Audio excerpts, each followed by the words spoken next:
비전과 진보의 이름, 야긴 건축. 1994년 이후 전국의 수많은 교회를 설계, 감리해온 야긴 건축. 교회 건축을 위해 쌓아온 25년여의 노하우와 설계 철학으로 최고의 명작을 탄생시킬 것입니다.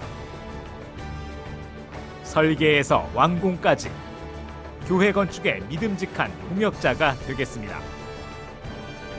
교회 건축의 시작과 완성은 야긴 건축과 함께 하십시오.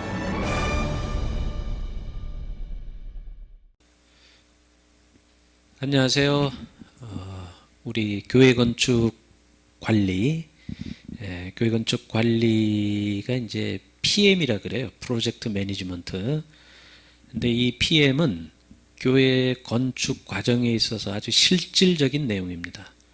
건축을 계획하거나 이런 교회들이 실제 나중에 입찰을 어떻게 해야 되는지, 시공회사를 어떻게 선정해야 되는지, 견적서를 받으면 어떻게 검토하고 검수해야 되는지, 그 다음에 공사 계약을 할 때 계약서를 어떻게 교회가 분쟁이 없이 이렇게 잘 만들 수 있는지, 아주 이런 실질적인 관리에 대한 강의입니다.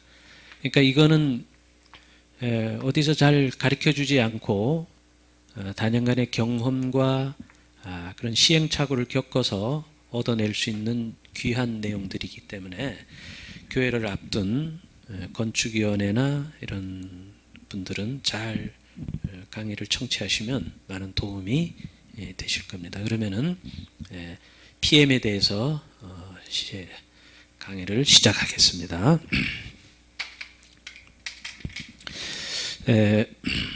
먼저 PM은 이 프로젝트 매니지먼트예요. 프로젝트 매니지먼트인데 공사 관리란 뜻입니다. 공사 관리. 그러니까 사업 관리 이런 얘기고, 또 CM이라는 게 있어요. CM은 컨스트럭션 매니지먼트예요. 그러니까 시공 관리입니다. 시공 관리. 근데 교회는 이 PM과 CM이 사실 굉장히 중요해요. 그래서 이 PM과 CM이 관리 내용과 방법, 기법에 대해서 우리가 좀 살펴보고자 하는데요. 먼저 교회 건축의 과정에 대해서 좀 한번 우리가 쭉 살펴보고 이어나갈게요. 교회 건축의 과정입니다. 과정. 그러니까 이 과정은 교회 건축의 비전 수립을 한 다음에 교회 건축을 완공해서 입당까지 어떠한 프로세스로 진행이 되느냐. 우리가 모르는 길을 갈 때 내비게이션을 딱 켜고 가면 안 가봤지만 쉽게 가잖아요. 왜냐하면 그 가는 길을 알기 때문에 그렇거든요. 그러니까 이 교회 건축의 과정도 이 과정을 우리가 이렇게 순서적으로 요 단계에서는 뭘 해야 되고 요 단계에서는 뭘 해야 되고 내용을 알면 우리가 한 번도 경험해 봤지 않지만 잘 할 수 있다. 그래서 과정이 중요한 거거든요. 그래서 이 과정이 어떤 과정으로 건축되는지 한번 순서별로 보는데, 첫 번째 과정은 비전 수립 단계입니다. 비전 수립 단계. 이 항목은 우리 교회가 왜 건축을 해야 되느냐, 건축을 해야 되고 우리가 건축을 한다면 어떠한 비전과 목표를 가지고 우리가 건물을 지어낼 거냐 하는 그 단계예요. 근데 이 비전 수립 단계가 왜 중요하냐면 우리가 교회 건축을 하는 목표와 목적이 무엇인가라는 것을 명확하게 밝히고 나면 교회 건축 전체 과정이 방향성이 정해지는 겁니다. 이 비전에 따라서, 이 비전 수립 선언문에 따라서 교회 건축 프로세스 전체의 이 방향성이 정해지는 거죠.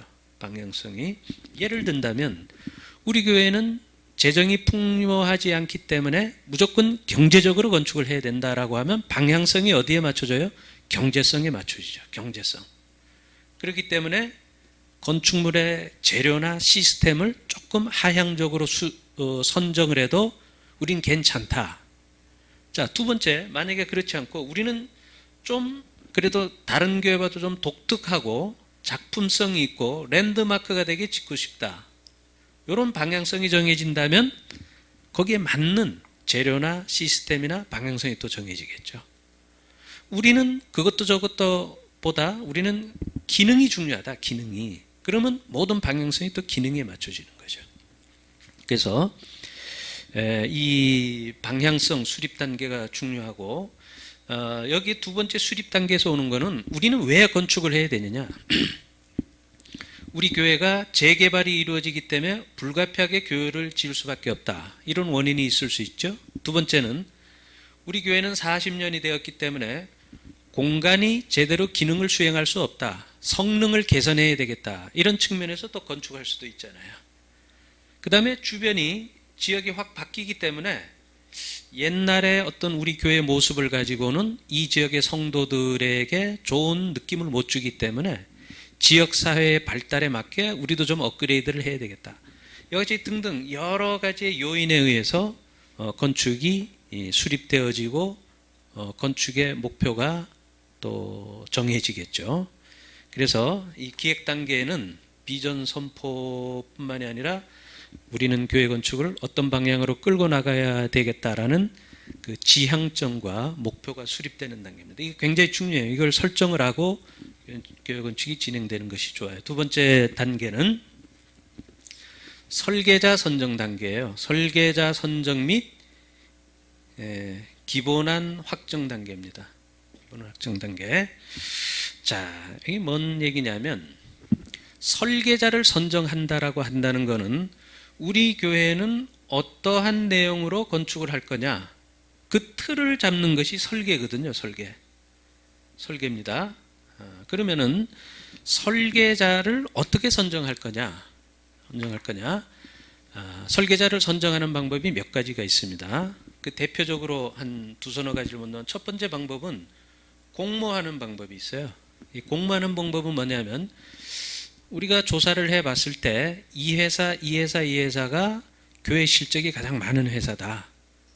그러면 그 회사 중에서 한 3곳이나 4곳 정도를 지명을 합니다. 지명을 해서 초청을 해서 우리 교회가 필요한 자료를 나누어 주고 뭐 한 달 정도 기간을 준 다음에 안을 받는 거예요. 이거를 공모 형식이라 그래요. 공모 형식. 지명 공모 형식이라고 합니다. 두 번째는 이런 방법이 아니고 그러니까 이 공모 형식은 뭐냐면 디자인안을 받는 거예요. A 회사는 이런 안, B 회사는 이런 안, C 회사는 이런 안을 받아서 교회가 심사를 해서 설계자를 선정하는 방법인데 이 방법은 시간이 좀 걸려요. 그 다음에 당선이 안 된 분들에게는 또 소정의 어떤 보상을 해줘야 되는 시간과 경비가 좀 들어가는 방법이고 두 번째는 그렇게 하지 않고 이 회사를 한 3곳 정도를 역시 지명을 해서 초청을 한 다음에 이 회사의 업무 방향과 그 회사의 특징, 장점 그런 회사를 소개를 프레젠테이션을 받는 겁니다. 그리고 우리는 설계를 이런 방향으로 진행을 합니다라는 설계 방법론 이런 것들을 3개 회사를 불러가지고 프레젠테이션을 받아요. 그 중에서 우리는 두 번째 회사가 우리 교회하고 맞다. 우리 교회하고 소통이 될 것 같아 저 회사가. 그러면은 그 회사를 정합니다. 정해가지고 이 회사가 안을 작성해서 교회에 설명을 하게 하는 방법이에요. 그러면 이 방법은 어떤 장점이 있냐면 시간을 단축시킬 수 있고 또 비용도 단축시키겠죠. 왜냐하면 여기 떨어진 분들은 뭐 별로 큰 에너지를 소모하지 않았기 때문에 보상을 안 해줘도 되거든요. 그러면은 이 정해진 회사는 디자인안을 한 2가지에서 3가지 정도로 이제 작성을 해서 받는 거예요. 그래서 요즘은 이 두 번째 방법을 많이 선호합니다. 왜 선호하냐면 첫 번째 방법을 선호했더니 적용을 했더니 어떤 문제점이 일어나냐면 자, 3군데 회사가 3가지 안을 갖다 놓고 비교를 해서 선정을 해야 되는데 교회 구성원이 대부분 비전문가잖아요. 그러니까 어떤 사람은 A 안을 좋아하고 어떤 사람은 또 B 안을 좋아하고 어떤 사람은 C 안을 좋아하는 거예요. 다 달라요. 물론 이 중에서 선호도가 많은 회사를 선정을 하지만 근데 예를 들어서 장로님들은 C 안을 좋아하는데 성도들은 A안을 좋아하는 거예요. 또 목사님은 B안을 좋아해요. 다 다르기 때문에. 그럼 나중에 A안이 선정이 되면 B안을 좋아했던 분과 C안을 좋아했던 분이 좀 섭섭하죠. 물론 통일되게 따라오긴 합니다만은 여론의 어떤 의견이 분산될 수 있고, 조금 심할 경우에는 이 단계에서 교회가 또 분란이 일어나고 이런 경우도 많이 일어납니다. 그래서 이 두 번째 안, 세 개 회사를 선정을 해서 프리젠테이션을 듣고 그 중에서 실적이나 설계 방법론이나 이런 부분들을 종합적으로 판단해서 이 중에 한 회사를 선정한 다음에 그 회사가 두 가지, 세 가지 안을 제안을 해서 그 중에서 하나를 선택하는 안입니다. 시간과 경비와 여론이 나누어지는 것을 막을 수 있는 그런 장점이 있어요. 세 번째 설계자 선정 방법은 턴키 시스템이라고 있어요. 이 턴키 시스템은 뭐냐면 시공과 설계자를 같이 정해버리는 거예요. 이런 경우에는 언제 적용되냐면 아주 급한 건축을 해야만 할 경우, 재개발이 9월 달에 입주를 하는데 우리 교회가 8월 달까지는 끝내야 된다. 이럴 경우에는 뭐 입찰하고 설계자 선정하고 하는데 시간 다 가죠. 그러니까 이제 두 회사를 한꺼번에 정해가지고 이 두 회사가 만들어내는 안이죠. 이제 이런 경우를 하는 경우도 많습니다. 그래서 설계자를 선정한 다음에, 이렇게 해서 설계자를 선정한 다음에 이제 그 설계자가 제안한 기본안을 확정해야 돼요. 안을 확정해야 이 안을 가지고 건축 허가도 내고 시공령 도서도 만들고 그러죠. 그래서 이 기본안을 확정하는 단계는 상당히 많은 시간이 소요됩니다. 왜냐하면 교회가 가지고 있는 건축의 구상을 이 기본안 확정 단계에서 잘 정립을 해야 되거든요. 이것이 부실하게 정립이 되거나 급하게 결정이 되면 건축 허가 나고 시공하면서 계속 바꾸게 돼요. 그때 성가대실이 여기였는데 저기가 더 좋네, 소예배실이 2층에 있으면 더 좋을 것 같은데, 뭐 이런 여러 가지 변경의 요인이 발생되기 때문에 이 기본안을 정확하게 확정하는 단계가 굉장히 중요해요. 나중에 시공을 하면서 이걸 바꾸면 건축비 증가 요인이 됩니다. 그래서 기본안 확정이 대단히 중요하고요. 세 번째 단계는 인허가 단계입니다. 건축 인허가 단계. 자, 인허가 단계에서는 건축을 하기 위해서는 건축 허가를 내야 됩니다. 시군구청에. 그래서 자, 이 인허가 단계에서 우리가 꼭 기억해야 될 거는 1,500평 이상, 5,000제곱미터가 돼요. 요걸 기점으로 해서 1,500평 이상이 되면 건축 허가를 득하기 전에 건축 심의를 통과하고 난 뒤에 건축 허가를 넣어야 됩니다. 그래서 요 근처에서 건축을 해야 된다라고 하면은 5,000제곱미터 미만으로 건축을 하시는 게 좋아요. 예를 들어서 5,100제곱미터를 건축해야 된다. 그러면 4,980제곱미터로 건축하는 게 좋다는 거죠. 왜? 5,000제곱미터 미만으로 하면 건축 심의를 안 받아도 되잖아요. 건축 심의를 받게 되면 어떤 좀 불합리한 면이 있냐면, 그 시군구 구청의 그 심의위원들이 굉장히 불필요한 요구사항을 많이 할 수 있어요. 심의 과정에서. 법적 주차 대수보다 더 많이 주차를 확보해라 는 등, 또 건물의 모양도 뭐 바꾸어라, 보완해라, 평면도 이따금씩 가다가 뭐 이렇게 흔들고 그럽니다.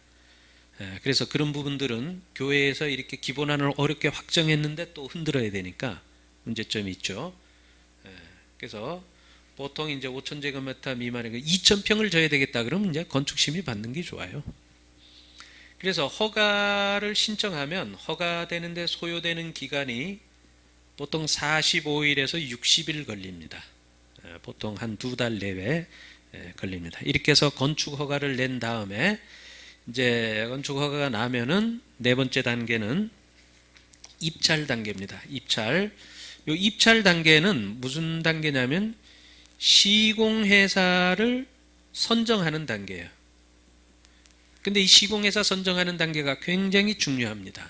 왜냐하면 교회를 건축하는 과정에서 그 교회가 분쟁이 있고 어려움을 겪고 있다라고 한다는 것은 이제 이 시공사와의 관계가 잘 정리가 안 돼서 분쟁이 있거나 상호 주장하는 것이 다르거나 이럴 경우에 이제 생기는 문제이기 때문에 이 입찰 단계는 굉장히 중요합니다. 그래서 입찰 단계도 설계자를 선정하는 것처럼 이제 상당히 중요한데요. 어느 회사가 교회 실적이 많은 시공회사인가를 이제 조사를 해서 한 3군데, 4군데, 보통 뭐 5군데 하기도 하는데 보통 한 4군데에서 5군데를 초청을 해서 건설사를 초청을 해서 입찰을 많이 합니다. 입찰이라는 것은 어떤 단계를 말하냐면 우리가 예를 들어 1000평을 건축하려고 하는데 공사비가 어느 정도 나오냐 그거를 건설사들이 작성을 해서 교회에 제출을 해서 교회가 총 공사비가 얼마가 들어가고 이런 내용으로 건축물이 시공이 되는구나라는 것을 정하는 단계입니다. 이게 입찰 단계가. 그래서 입찰 단계는 건설회사가 견적서를 작성하는 그 기간이 필요한데 이 견적서는 뭐죠? 건축비가 얼마가 들어가는지를 이제 계산하는 작성하는 기간이에요. 요게 보통 3주 정도 걸립니다. 견적서 만드는데 3주 걸려요. 그 다음에 자 그러면 견적서를 만들어 가지고 교회에 제출을 하면 교회가 이 견적서를 갖다가 이제 검수를 해야 되잖아요. 뭐 누락된 게 있는지 빠진 게 있는지 뭐 또 간접비나 관리비가 제대로 책정이 돼 있는지 이런 거를 잘 봐야 됩니다. 근데 여기서 특히 중요한 거는 누락된 것이 없게 이제 이걸 잘 검수를 해야 돼요. 누락된 게 있으면 어떻게 되죠? 제일 저렴하게 건축비가 나오겠죠. 그럼 교회는 저렴하게 제출되어진 회사에 관심이 많아요. 아무래도 건축비가 적게 책정이 되어 있기 때문에 그게 함정입니다. 거기에 누락된 게 있다면 시공을 하면서 또 그 누락된 부분을 또 청구할 수 있잖아요. 그래서 이 누락된 부분이 없이 잘 되어 있는지 그걸 검수하는 것이 중요한데 그거는 이제 설계자가 이 설계비 건축비 견적서를 검토하고 검수하는 것이 필요합니다. 그분들이 제일 잘 알겠죠. 자기가 설계한 거니까. 그래서 그 설계자가 견적서를 잘 검수하고 근데 검수를 해서 보니까 우리 교회는 50억을 가지고 공사를 끝내야 되는데 건설사들이 작성해온 견적서가 뭐 55억짜리도 있고 58억짜리도 있고 공사비가 넘어가거든요. 예산을 넘어간단 말이죠. 이랬을 경우에 넘어간 예산을 우리 교회 예산에 수렴하게 조정하는 것, 건축비를 조정하는 것, 절감 내용을 조정하는 거를 이걸 이제 소위 V라 그래요. V. Value Engineering이 약자인데 사실은 공사비를 줄이는 단계의 용어로는 적합하지 않아요. 이제 어떻게 하다 보니까 이제 V 단계 이렇게 하는데 건축비 절감 내용 단계를 검수하는 과정. 그러면 예를 들어서 50억인데 55억짜리가 오면 5억을 줄여야 되죠. 그럼 어떻게 줄일 거냐? 재료의 내용, 시스템의 내용, 뭐 이런 기타 여러 가지 요인을 가지고 늘어난 부분을 잘 조정해 나가는 단계. 이것도 입찰 단계에서 빠질 수 없는 중요한 단계죠. 그래서 건축비를 조정해서 이제 최종 시공사를 정하는 거예요. 최종 시공사 선정. 그럼 최종 시공사를 선정하기 전에는 그 견적서를 낸 회사 중에서 2개 회사 정도는 우선 협상 대상자로 먼저 정해가지고 그 2개 회사 중에 부의를 하거나 이런 단계를 거쳐서 최종 회사를 결정하는 단계입니다. 그래서 건설회사가 결정이 되면 계약 단계입니다. 이제 계약 단계, 시공사 계약 단계죠. 이 계약 단계에서 가장 중요한 것은 아무래도 계약서예요. 계약서. 근데 이 계약서가 건설사들이 제출한 계약서는 표준 도급 계약서를 많이 써요. 근데 표준 도급 계약서는 교회에게 불리한 내용들이 있습니다. 이제 건설업 협회나 이런 데서 만든 계약서이기 때문에 그래서 이 계약서를 시공사가 제출한 계약서를 교회 측의 입장에서 문제점이 없도록 조정하는 계약서. 이제 우리가 소위 말해서 특약서라 그래요. 이 특약서를 잘 만들어야 되겠죠. 특약서를. 교회는 관급 공사가 아니거든요. 관급 공사. 관급 공사는 정부 공사를 말해요. 정부 조달청이나 이런 데서 발주하는 공사를 말하는데 정부의 공공기관이나. 근데 교회는 이런 공공기관의 발주가 아니고 그냥 일반 개인적인 그런 사적인 그런 발주죠. 사적인 발주. 그래서 그런 공공적인 특징을 배제해서 교회가 불합리하지 않게 만드는 이제 특약서를 만드는 것이 중요한데, 거기에 보면은 예를 들어서 뭐 공사 기간이 1년이 넘어가면 물가 상승률 2에서 3%를 뭐 지급해야 된다, 이런 내용들이 있죠. 교회는 뭐 모든 교회가 그렇죠. 이런 것을 뭐 꼬박꼬박 주면서 할 수 있는 형편도 안 되고 여건도 안 돼요, 교회는. 그래서 이런 거는 교회 공사에서는 배제한다, 뭐 이런 내용들을 이제 넣어야 되겠죠. 그래서 그 특약서를 잘 만들어야 되고요. 자, 민원이 일어났을 때 누가 민원을 해제하고 민원을 정리할 거냐, 그 주체가 누가 할 거냐, 시공회사가 할 거냐, 교회가 할 거냐, 이런 내용도 특약서에 들어가야 되겠죠. 그 다음에 하자 보수 기간을 몇 년으로 할 거냐, 그 다음에 교회의 실질적인 공사를 수행해 나가는 현장 소장의 캐리어, 경력 중요하죠.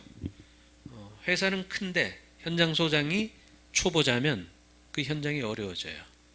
그래서 우리 교회는 뭐 예를 들어 15년 차 정도 되는 현장 소장이 파견해 주십사, 이런 내용들 다 특약서에 들어갈 내용이죠.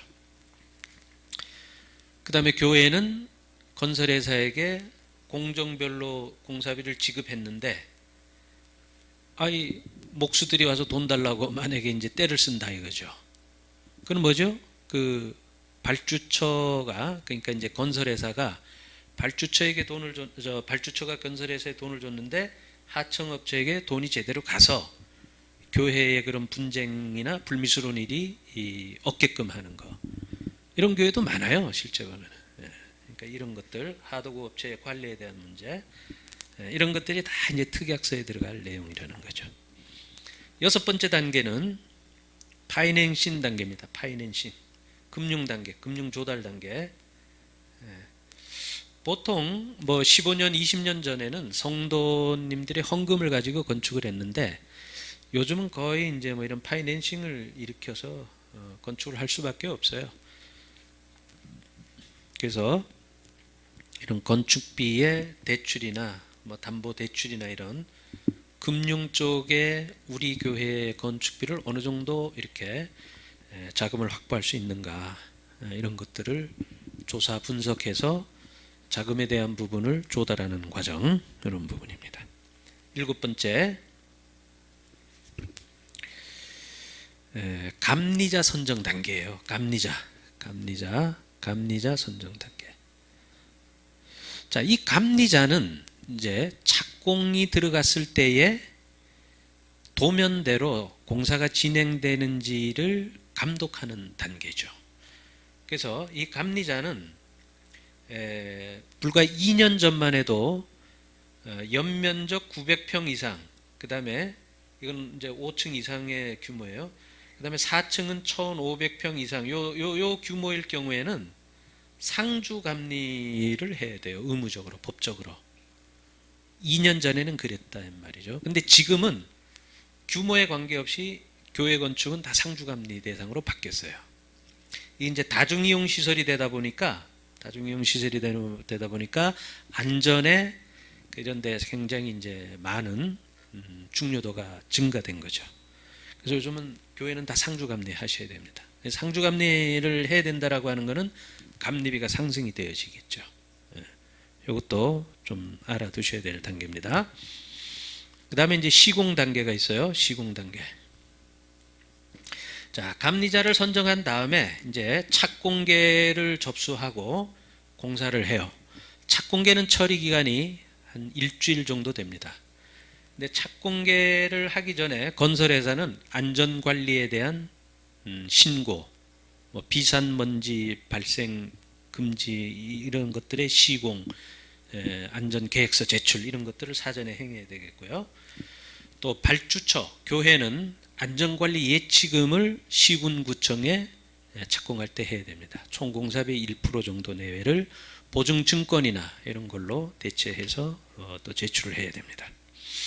그래서 공사기간은 그럼 몇 년 걸리느냐, 우리가 봤을 때 1000평 미만, 1000평 미만은 1년 보시면 돼요. 1000평 미만.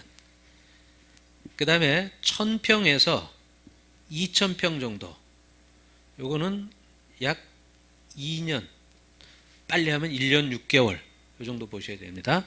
3000평 이상은 이제 2년 이상 걸립니다. 어느 정도 그 정도면은 공사 기간을 이렇게 예측해낼 수가 있습니다. 그래서 공사를 쭉 진행한 다음에 공사가 어느 정도 완공이 되면 그 다음에는 사용 승인 신청 단계입니다. 사용 승인. 사용 승인은 과거에 준공검사예요. 준공검사. 근데 사용 승인에서 꼭 유념해둬야 될 게 뭐냐면 서울시 기준으로 한번 말씀드려 볼게요.